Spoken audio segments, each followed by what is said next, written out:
Shalom, salam sejahtera. Departemen Bakti Wanita Advent Uni Indonesia Kawasan Barat mempersembahkan Renungan Harian Wanita Kristen 2023 disusun oleh Ibu Ria Sinuraya. Minggu 30 April dengan judul Persenjataan Melawan Iblis. Firman Tuhan di dalam Efesus 6 ayat 11-13, kenakanlah seluruh perlengkapan senjata Allah, supaya kamu dapat bertahan melawan tipu muslihat iblis.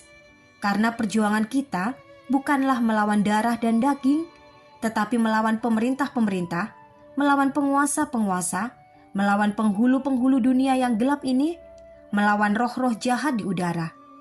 Sebab itu, ambillah seluruh perlengkapan senjata Allah, supaya kamu dapat mengadakan perlawanan pada hari yang jahat itu dan tetap berdiri sesudah kamu menyelesaikan segala sesuatu.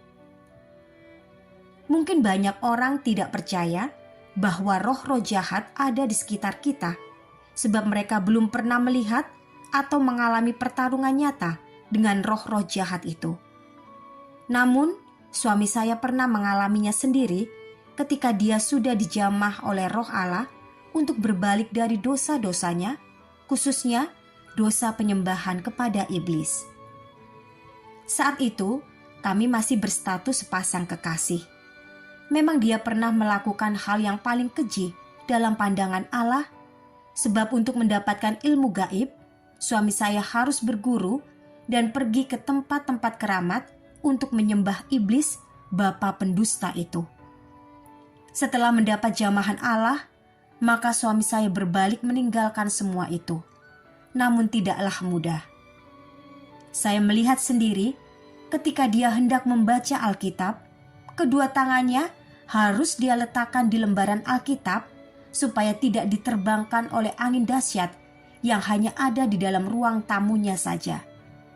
Puji Tuhan, ketika di suatu malam yang mencekam, dia tengah berdoa, muncul iblis yang bertubuh besar hendak mencekik lehernya.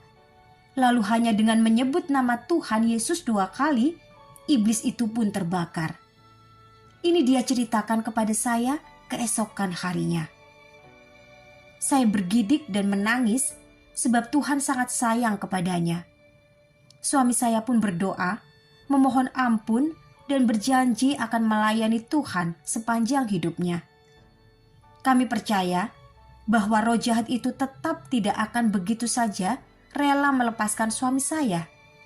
Sebab itu, kami tetap waspada dan berjaga-jaga dalam doa dan firman Allah. Tuhan sudah berjanji bahwa Ia akan menyertai kita sampai akhir zaman.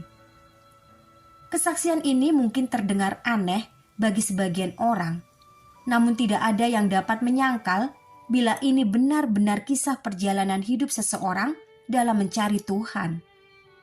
Tuhan dapat menggunakan apa saja untuk membuat seseorang berpaling dari kejahatan dan bertobat.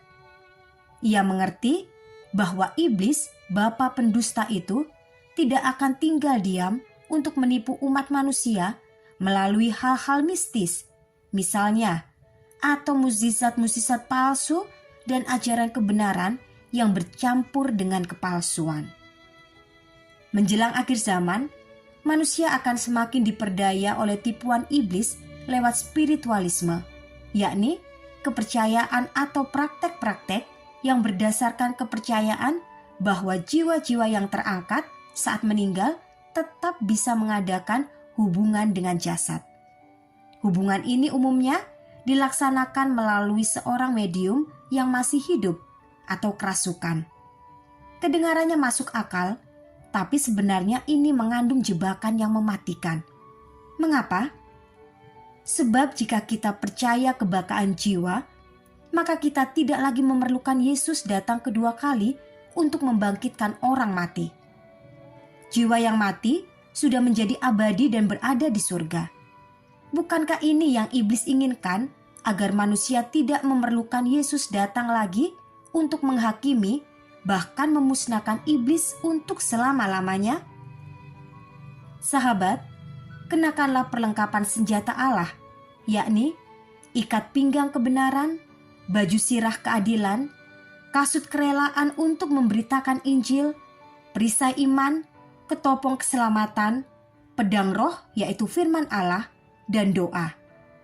Dan jadikanlah Yesus sebagai panglima Anda, maka Ia sendirilah yang akan berperang untuk Anda.